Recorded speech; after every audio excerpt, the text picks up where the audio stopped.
think we have 4 priorities for Congress and the new administration. Repeal the disaster that is Obamacare. We've got to get that done.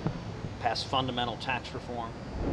Major regulatory reform, lifting the burdens on farmers, on ranchers, on small businesses and job producers.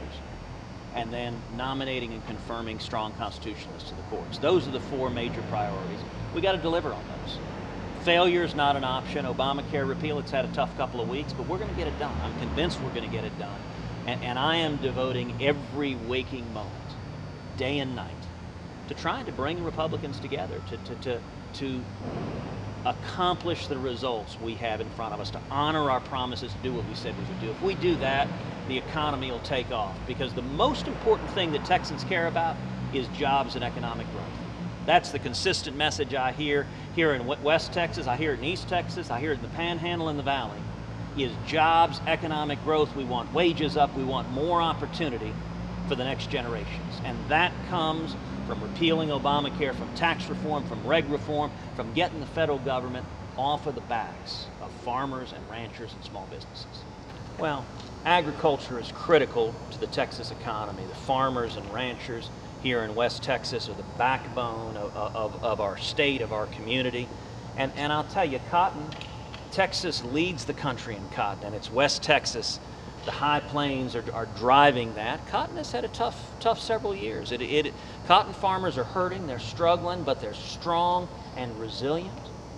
And I'm focused on fighting for cotton farmers, that we can have food and fiber stability and strength, and that cotton shouldn't be treated as a second-class citizen. It ought to be treated fairly, just like other crops. And so that's what I've been urging the Department of Agriculture to do, urging the administration to do, is treat cotton fairly, and also work to tear down barriers to trade, so that our farmers can sell the crops that we grow in other markets. If we can compete on a fair and even playing field with other countries, Texas farmers, Texas ranchers, Texas small businesses will win. And so that's what I'm fighting to do.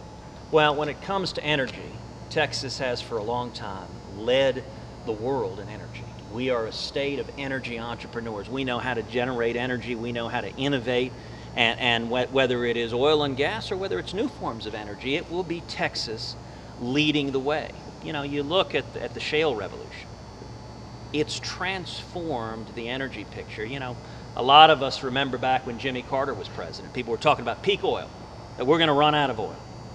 Well, the shale revolution that was produced right here in Texas has transformed that for oil and natural gas. We're the Saudi Arabia of gas. And we've gone from, you know, for a long time, America thought of ourselves as energy dependent, as we needed to import, and we were dependent on the Middle East. That's changed tremendously. One of the great reforms we've seen is allowing Texas energy producers to export crude oil and to increase the exports of natural gas. Both of those, we're now an energy superpower. That's transformative. That is enormously powerful. And I have always been in the Senate a passionate champion for Texas energy. I introduced the Texas Energy Renaissance Act, which is the most aggressive, the most comprehensive energy legislation to remove the barriers to developing and expanding our natural resources, to open up federal lands to new exploration. I'm pressing the administration on NAFTA renegotiation to focus on opening up the Mexican energy market so that Texas producers can go in and produce even more energy, produce even more jobs. And you know, the incredible thing about seeing energy grow, it is the most potent avenue to bring in millions of new and high-paying jobs back to America. Because not only do you have good high-paying jobs in the energy sector, but low-cost, abundant energy enables us to bring manufacturing back to America, bring heavy manufacturing, bring steel back to America. And lets us compete with foreign countries, lets us compete with China, not based on low-cost labor. Lord knows we don't want to compete based on low-cost labor.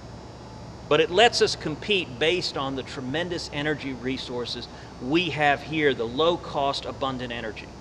For 8 years under the Obama administration, we had an administration that viewed oil and gas as the enemy, viewed coal as the enemy, and did everything they could to try to kill those jobs. That has already turned around as we have now a common sense approach to regulation that says let's use the God-given resources this country has to enable more and more high-paying jobs. And I'm going to continue to be a passionate and relentless champion of energy and Texas energy.